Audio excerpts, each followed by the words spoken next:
Welcome. You're listening to Everything Naval Aviation with host Rear Admiral John Meier, Commander Naval Air Force Atlantic. This is Rear Admiral John Meier, Commander Naval Air Force Atlantic. Welcome to Everything Naval Aviation. I've got to be up front with you. This is my first podcast, so I'm a little bit nervous.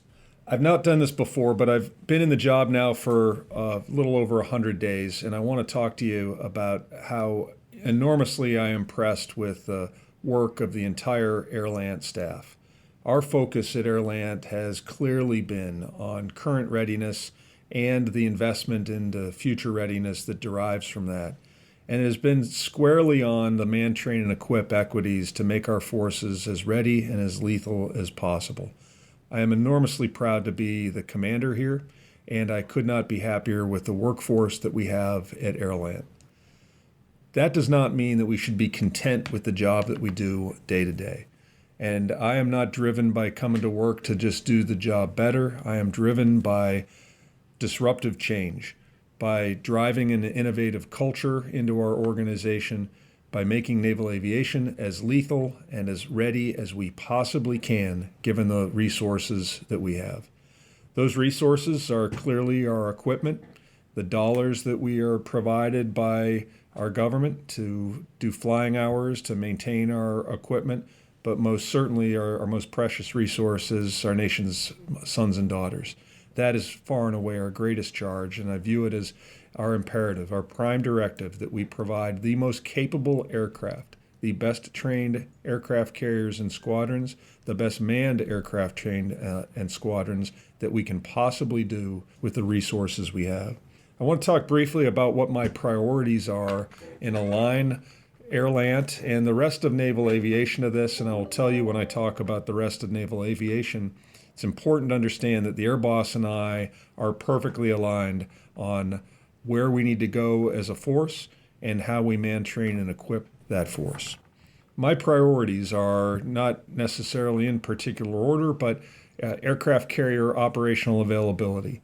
Our aircraft carrier fleet is enormously expensive. It represents a staggering investment on the part of our government. It also represents our most survivable and our most lethal airfields in the nation. The fact that our aircraft carriers are forward deployed, that they are present, that they are lethal, that they are ready for war, even though we pray for peace every night, represents is the culmination of that investment of billions and billions of dollars in both materiel, personnel, and countless hours of training to lead to that point. But the operational availability of those carriers is the imperative, and that is largely a function of the time that it takes to repair our carriers and the maintenance cycle that they spend in our shipyards, both public and private. Well, this is my number one priority. It's also interesting that it's the one that, quite frankly, we at Airland have the least control over. The shipyards do not work for us. However, we coordinate closely with the shipyards in those schedules. Our ship's commanding officers do coordinate and work hand in hand with the shipyards, and our sailors do what's referred to as Ship's Force Work Package, which represents a fairly significant piece or volume of the work in those shipyards. All of us need to be leaning in the direction to get our ships out on time into the training cycle such that we can maximize the operational availability of those aircraft carriers. That is an imperative. The flying hour program and the budget that we are given to produce trained aviators is the second piece. We are given limited resources, and it's enormously important that we utilize those resources as efficiently as we possibly can. The flying hour program, through countless hours of simulation time, actual hours in aircraft, complex training events, launching and dropping of live ordnance, all of that builds on a model that produces ready and lethal aircrew, and that remains a priority. I am here to tell you, though, we're on the right path. Production is stepping up in Sinatra today. Sinatra is also looking at newer and more innovative ways to train our pilots faster to a higher standard.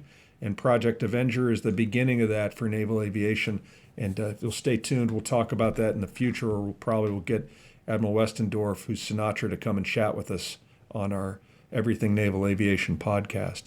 That's a big piece of this. The other aspect is that our VFA training squadrons, VFA 106 here in Oceana and VFA 122 in Lemoore, California, are ramping back up to production, and we're finding new and creative ways to man their instructor ranks such that they can meet those production shortfalls that happened from years ago. It's important for us to know, though, that there are no easy fixes for this, and there's certainly no fast fixes. We'll have to meet production goals for a minimum of 3 years in order to get us back to a healthy perspective. And to that end, I think it's important that not only do we produce the best and the most lethal pilots we can, but we also retain the best and most lethal pilots that we've produced. For all of us, I would tell you that retention remains just an enormously high priority, not just for our pilots, but for our entire force that we've invested so much time and energy in to train. As commanders, it's important for all of us. It's important that we do all that we can to retain that talent in our Navy. Leadership is also one of my biggest focus points. And this week, Air Boss and I are leading the PXO, PCO, and Spouses course. And that's being done by VTC. We've done this now at Airlant via VTC. We've done a major commander course along those lines. And we used to do these in person, and I'm very eager to get back to the point where we can do this in person, because probably like a lot of you, we're suffering from a little bit of VTC fatigue right now and would much rather get the team together and have those direct personal interactions. But we're making progress on this as it is. I would also offer the COVID mitigations that we've put in place, the restrictions on our ability to gather in large groups. Maybe we should view that as a silver lining, because it's putting us in a position where we can meet in smaller groups, where I've always had more deliberate, more positive conversations, and I think you get an ability to engage directly with people much more so in those small groups. So I would urge all of us to take advantage of that, not to hide in our homes or in our offices, but to continue to build those relationships, continue to lead, continue to train those around you. Last part I want to talk about as a priority is safety. In naval aviation, over the years, we have made incredible strides in naval aviation safety. In particular, when I think about safety, I think about our Class A, our most expensive safety incidents, loss of life or loss of an aircraft, and we have made tremendous strides in that area. Where we need to do better work is in the smaller safety items, what we would call the Class Charlie or Class Delta mishaps or aviation ground mishaps.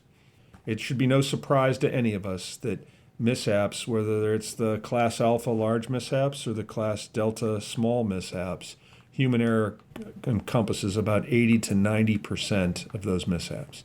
So my charge to all of us is, if we're going to get after safety, if we're truly going to get after safety, what we have to do is we have to understand human error. If that's the number one cause by a wide margin, we should become subject matter experts. We should become students on how to eliminate human error. And I will tell you that is much easier for me to say than it is for us to do. But this has got to be a focus area for naval aviation. I will tell you that since I've been here for the first 100 days, I am more than ever driven with a bias for action. I have an appetite for innovation, and as I said at the outset, I do not have an appetite to just come to work and make the donuts or to do the job perhaps better than my predecessor.